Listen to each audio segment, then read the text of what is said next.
You are watching Exertas. Right. AI being used to be so much influenced crazier about it. seeming. Like you just mentioned a couple other things that are still to this day paranormal or something like Crazy that. seeming. Yeah, right. But AI Yeah, now, that's they're like, right. oh, wait, this is really money making. We need to, Yeah, so when I started in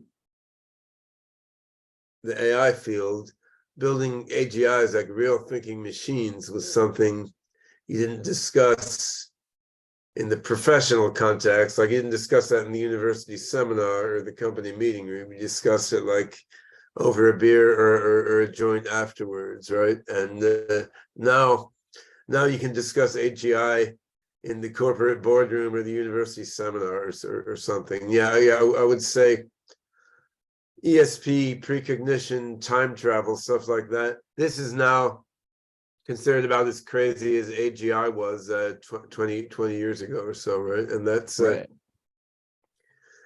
been an interestingly rapid transition. I mean, it's occurred within the scope of my career, right? Whereas Right. I think historically these sorts of transitions tend to take hundreds of years, not decades. But now, as we get closer and closer to a technological singularity, which is something I've been pretty clear is coming since early 1970s when I started looking at advanced technology as a kid.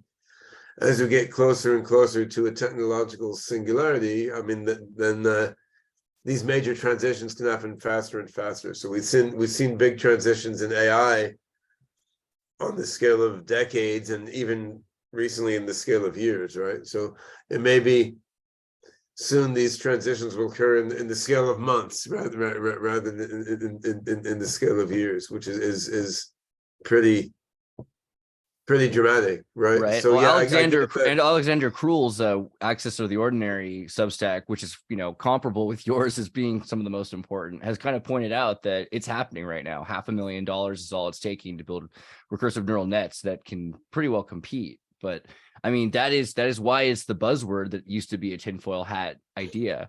I wonder another question though, because I had talked to some people, some physicists even, who've said they believe AI, AGI, some kind of synthetic intelligence in the future. And it could be, we're talking about substrate independence. So who knows where it is, might be communicating in the past through transceiving internet computers that are still on back to military and library systems. Do you think, this is a little out there, but do you think it's possible that Yeah, AI could? I'm in.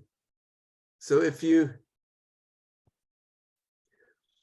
look deep into the foundations of our current knowledge of physics and consciousness and how the universe works, I mean, you do conclude. I mean, we're still in a state of foundational ignorance on many things, right? Like we don't have a coherent theory combining quantum mechanics and general relativity. We don't have a coherent theory combining our subjective experience with the sort of neural and computational correlates of consciousness. And when you look in foundations of quantum mechanics, you find various forms of time travel are possible. Now, transmitting information back in time per se is not allowed by quantum mechanics. Could it be allowed by whatever form of quantum gravity theory eventually emerges? Well, you can't say for sure that it couldn't. And then when you look at data on precognition and remote viewing and so forth, I mean, you come to the conclusion there's weird stuff happening, seems to be empirically valid, at least to some extent, is not explained by current physics. So, I mean, I think the door is open at least a crack for a bunch of strange things that would seem radically counterintuitive to us now to be happening, right? And then you have someone like Terence McKenna, who was one of the folks I didn't know personally, but whose works I've read, who was putting forth ideas similar to what you described. So Terence McKenna had this grand vision that post-singularity super beings were sending back information pre-singularity to plant the seeds in our minds that would help us then create the singularity. So sounds wacky from an everyday life perspective. We can't really say that's completely senseless and ruled out, and nor is it as crazy as, say, the hypothesis that like this glass is a super intelligent alien who's programming you to say things to me, right? I mean, certainly if you go far enough, you have to say we don't know anything at all. We could all be like butterflies dreaming that we're humans, or just errors in some like transdimensional compute matrix, and this glass could be a super intelligence that's actually programming all our brains. So, but you don't have to go quite that far to see a plausibility to McKenna's idea that there's like super minds living post singularity sending transmissions back to us, because once you have a super mind that's 10 times, let alone 1,000,000 times human intelligence, it would stand to reason it's going to be able to come up with ways of doing things that are far beyond human comprehension. And between data for paranormal phenomena and the incoherence in current attempts at integrated physics, I mean, certainly there's a crack open in the door for this sort of stuff, right? I mean, we can at least say that. And this, getting back to your first question on who am I and like where did I come from? I mean, I gave a professional focused answer on that, which seemed the place to start. But on the personal level, I think my intellectual journey mostly began with science fiction, and then to a secondary extent with like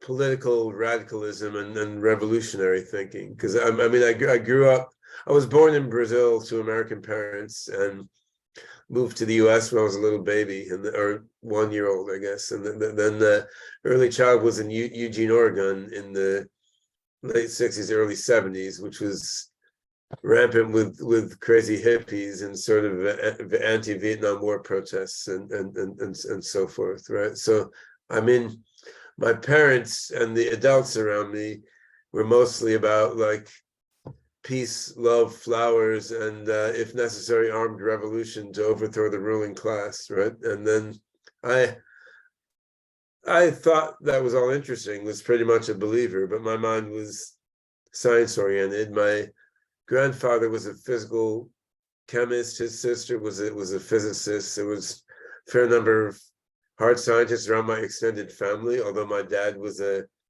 sociology professor, and my mom at the time was studying Chinese history and later became a nonprofit leader and social activist, right? But I was driven towards science, and science fiction was the most accessible way to plunge into science as a little kid, right? So, I mean, I basically grew up with a head full of superhuman robots, space travel, time machines, bug-eyed polyamorous aliens, and like whatever sort of weird shit science fiction writers could throw at you. But I was also very interested in boundary of science fiction and science fact.